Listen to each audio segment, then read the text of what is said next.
नमस्कार, मैं ऋचा सिंह और आप देख रहे हैं सी न्यूज भारत। वक्त हो चुका है मध्य प्रदेश और छत्तीसगढ़ बुलेटिन का शुरुआत, जहां हम करेंगे आगर मालवा से। बता दें कि कलेक्टर डॉक्टर शेर सिंह मीणा ने आगर में मुक्तिधाम के समीप निर्माणाधीन नवीन फायर स्टेशन का औचक निरीक्षण किया है। साथ ही बात होगी पन्ना की, जहां पर बच्चे के जन्म के बाद पिता ने आत्महत्या कर ली। ऐसी तमाम खबरों पर करेंगे विस्तार से चर्चा। आगर मालवा कलेक्टर डॉक्टर शेर सिंह मीणा ने आगर में मुक्तिधाम के समीप निर्माणाधीन नवीन फायर स्टेशन का औचक निरीक्षण किया। इस दौरान उन्होंने राजस्व विभाग के मैदानी अमले को जिले में शासकीय भूमियों के संरक्षण को सर्वोच्च प्राथमिकता देने के निर्देश दिए। कलेक्टर ने सभी पटवारियों को अपने अपने हल्का क्षेत्रों में शासकीय सर्वे नंबरों का मौके पर निरीक्षण कर 2 दिवस के भीतर अतिक्रमण पंजी अपडेट करने को कहा। उन्होंने मुक्तिधाम एवं आसपास की शासकीय भूमि के नक्शों का भी अवलोकन किया। साथ ही निर्माण एजेंसी को फायर स्टेशन का कार्य गुणवत्तापूर्वक और निर्धारित समय सीमा में तेजी से पूर्ण करने के निर्देश दिए। कलेक्टर ने स्पष्ट कहा कि किसी भी शासकीय भूमि पर अतिक्रमण पाए जाने पर उसे अतिक्रमण पंजी में दर्ज कर संबंधित अतिक्रामक को नियमानुसार नोटिस जारी करते हुए वैधानिक कार्यवाही सुनिश्चित की जाए। इस दौरान जिला panchayat CEO BS Solanki, SDM Agar Milind Dhoke, सहायक संचालक जनसंपर्क जगदीश चंद्र मालवी व मुख्य नगर पालिका अधिकारी कुशाल सिंह डोडवे मौजूद रहे। आगर मालवा से सी न्यूज संवाददाता अर्श अहमद कुरैशी की report. Agar Malwa collector doctor Sher Singh Meena ने ग्राम तनोडिया स्थित प्राथमिक विद्यालय, नई आबादी और शासकीय उच्चतर माध्यमिक विद्यालय का औचक निरीक्षण कर शिक्षा व्यवस्था का जायजा लिया। प्राथमिक विद्यालय में उन्होंने विद्यार्थियों से पहाड़े पूछे, जिनके जवाब से वे प्रभावित हुए। उच्चतर माध्यमिक विद्यालय में कलेक्टर ने छात्राओं से विषय संबंधी प्रश्न पूछे, जिनका संतोषजनक उत्तर मिला। उन्होंने विद्यार्थियों को मेहनत और लगन से पढ़ाई कर अच्छे अंक हासिल करने की प्रेरणा दी। साथ ही स्कूल में पौधारोपण, स्वच्छता और व्यवस्थाओं की सराहना करते हुए परिसर के पास अवैध अतिक्रमण हटाने के निर्देश दिए। निरीक्षण के दौरान जिला panchayat CEO BS Solanki, SDM Milind Dhoke, सहायक संचालक जनसंपर्क जगदीश चंद्र मालवीय, जनपद सीईओ कमल मंडलोई, शिक्षक व छात्र छात्राएं मौजूद रहे। आगर मालवा से सी न्यूज संवाददाता अर्श अहमद कुरैशी की रिपोर्ट। अनूपपुर, शहडोल, उमरिया, मंडला जिलों के किसान आज भी मुख्य रूप से बारिश पर निर्भर हैं। पर्याप्त वर्षा न होने पर खेतों में सूखे है, जिससे किसानों की परेशानियां बढ़ जाती है। किसानों का कहना है कि सरकार अगर वास्तव में उनकी आय बढ़ाना चाहती है तो खेतों में सिंचाई की स्थायी व्यवस्था करनी होगी। किसानों ने मांग की है कि प्रत्येक खेत में सोलर पैनल के साथ बोरवेल की सुविधा उपलब्ध कराई जाए, ताकि वे साल भर फसल उत्पादन कर सकें।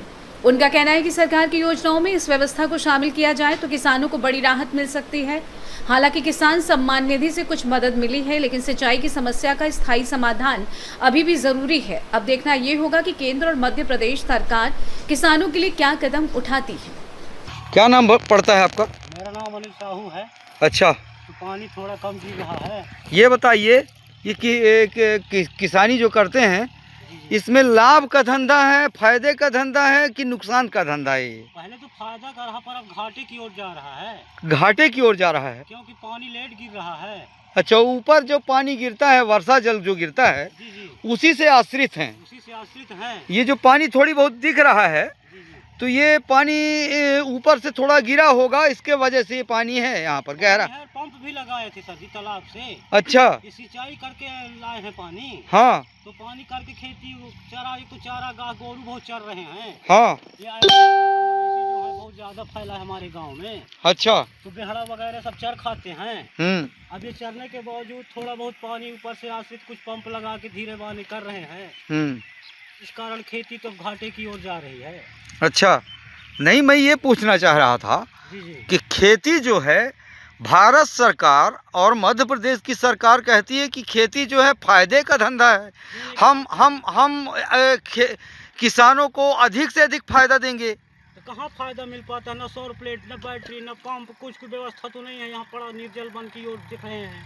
ये थोड़ा पानी, अच्छा, आप तालाब यहीं पर है तो तालाब से आप खींच के पानी लाए हैं? पंप से। पंप से? जी जी, ये पानी नहीं गिरता? जी जी, जैसे पेट्रोल का भी मारो मार, पेट्रोल भी तो पंप चलाने के लिए मिल नहीं रहा है। पेट्रोल भी नहीं मिलता? पेट्रोल भी नहीं मिलता, डीजल भी नहीं मिलता? डीजल भी नहीं मिलता। अच्छा, जिस कारण से खेती और पीछे की ओर, घाटे की ओर जा रही है। तो सरकार कहती है, केंद्र की सरकार कहती है, और मोहन यादव की, डॉक्टर मोहन यादव की सरकार कहती है कि खेती जो है किसानों को हम फायदे का धंधा बना कर दिए हैं और खेती से जो किसान हैं वो कई गुना उनका विकास हो रहा है। कहाँ विकास को सब घाटे की ओर तो जा रही है।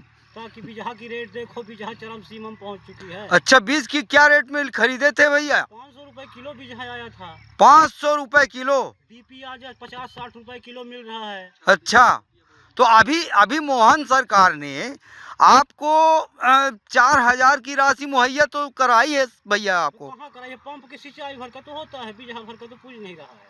अच्छा, जिस कारण से घाटे की ओर ही खेती जा रही है। तो खाद फिर अलग से लेना पड़ता होगा? अलग से 50 रुपए किलो दे रही है केंद्र सरकार खाद। 50 रुपए किलो? तो कितना आपका मांग कितना की कम से कम कितना कर दिया जाना चाहिए? कम से कम 20 रुपए 25 रुपए किलो दर से खेत की जाए। 20 रुपए 25 रुपए दिया जाना चाहिए ताकि जो गरीब किसान हैं वो भी डीपी खरीद सके। अच्छा, हम तो डीपी ही नहीं ले पाते हैं, ताकि खेती कहाँ आगे की ओर हो।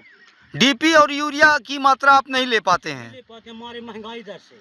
अच्छा, ये अनूपपुर ज़िले के अनिल साहू किसान हैं और ये बता रहे हैं, अपनी आप बीती बता रहे हैं कि किसानी जो है लाभ का धंधा नहीं है, फ़ायदे का धंधा नहीं है। पहले तो फ़ायदे का धंधा हुआ करता था, लेकिन आज जो है, आज मध्य प्रदेश की सरकार और जहाँ केंद्र की सरकार, केंद्र की भाजपा सरकार, श्री मोदी जी कह रहे हैं हम कि किसानों को खेती को फ़ायदे का धंधा बना कर देंगे। लेकिन अब ये देखने वाली बात होगी कि मध्य प्रदेश की सरकार और केंद्र की सरकार क्या हमारे अनूपपुर ज़िले को किसानों को खेती का फ़ायदे का धंधा बनाकर देगी या किसान इसी प्रकार परेशान होते रहेंगे। अब ये देखने वाली बात होगी। सी भारत न्यूज़ से मनोज तिवारी की स्पेशल कवरेज अनूपपुर मध्य प्रदेश। अनूपपुर से सी न्यूज़ संवाददाता मनोज तिवारी की रिपोर्ट। पन्ना जिला अस्पताल में डिलीवरी के लिए आई महिला में अत्यधिक खून की कमी बताई गई। मजदूरी करने वाले पति ने पत्नी की जान बचाने के लिए मदद की गुहार लगाई, लेकिन समय पर कोई सहायता नहीं मिल सकी। पत्नी ने नवजात शिशु को जन्म दिया, जिससे परिवार में खुशियां आईं, लेकिन अचानक दुखों का पहाड़ टूट पड़ा। खून की कमी को लेकर चिंतित पति ने फांसी लगाकर आत्महत्या कर ली। घटना के बाद परिवार में मातम छा गया और नवजात के सिर से जन्म के तुरंत बाद ही पिता का साया उठ गया। हमें चीजें के बारे में कोई बताना है, अलग से कुछ नहीं बोल रहा। बताओ कैसे फांसी लगाई, क्यों लगाई? वो टेंशन में फांसी लगा लिए, खून की कमी से। किसको? उनकी मेरिया को, उनकी खून की कमी थी, तो बोल रहे थे डॉक्टर कि अभी नहीं है खून, सुबह तक व्यवस्था हो जाएगी। सुबह तक, रात में नहीं है तो सुबह तक मतलब हो जाएगी व्यवस्था, तो चढ़ जाएगा खून। उनके कारण ना वो लगा लिए हैं फांसी, की घबराहटा हो गई है उनको। किसको खून की आवश्यकता थी? उनके वाइफ को। कहाँ के निवासी? वासी हम रंजीपुर के हैं। वाइफ को क्या हुआ? बच्चा हुआ है, हाँ, डिलीवरी हुई है, तो उनके खून की कमी थी। हो गई है व्यवस्था, खून की हो गई है व्यवस्था। हम बोले थे कि आप चले जाओ घर चले के आराम करना, खाना पीना, और जब तक हम यहाँ खून चढ़वा रहे हैं। जो लड़का को आना था खून चढ़वाने, तो वो कह रहा था कि दीदी जी हम 10 बजे आ जाएंगे खून देने। तब एक काम करिए, जहाँ तक हो जाए तो उनको भाई साहब को भेज दीजिए, तो खाना ना खाया आराम कर आए। अब 2 दिन के जगह थे, तो मैंने बोली कि ठीक है, तो मैंने भेज दी हूँ। अब हमें जाना था कि फांसी लगा लेंगे, हमको पता होता तो हम काय को भेजते इनको।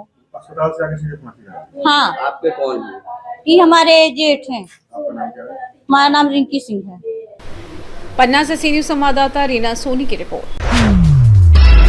राजनांदगांव जिले के छुरियानगर स्थित यात्री प्रतीक्षालय में गंदगी फैलाने वालों से नगर पंचायत की सफाई व्यवस्था प्रभावित हो रही है। नगर पंचायत द्वारा नियमित सफाई के बावजूद कुछ लोग गुटखा खाकर थूकने, शराब की बोतलें, डिस्पोजल गिलास और चखना के पाउच फेंक कर परिसर को गंदा कर रहे हैं।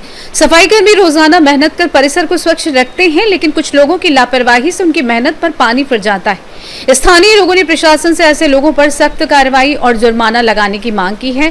साथ ही नागरिकों से सार्वजनिक स्थानों को स्वच्छ रखने की अपील की गई है। राजनांदगांव से सी न्यूज़ संवाददाता राधेश्याम की रिपोर्ट। फिलहाल के लिए इस खास बुलेटिन में बस इतना ही। देश दुनिया की तमाम बड़ी खबरों को जानने के लिए आप जुड़े रहिए सी न्यूज़ भारत के साथ। हर खबर आपके साथ, आपके हाथ।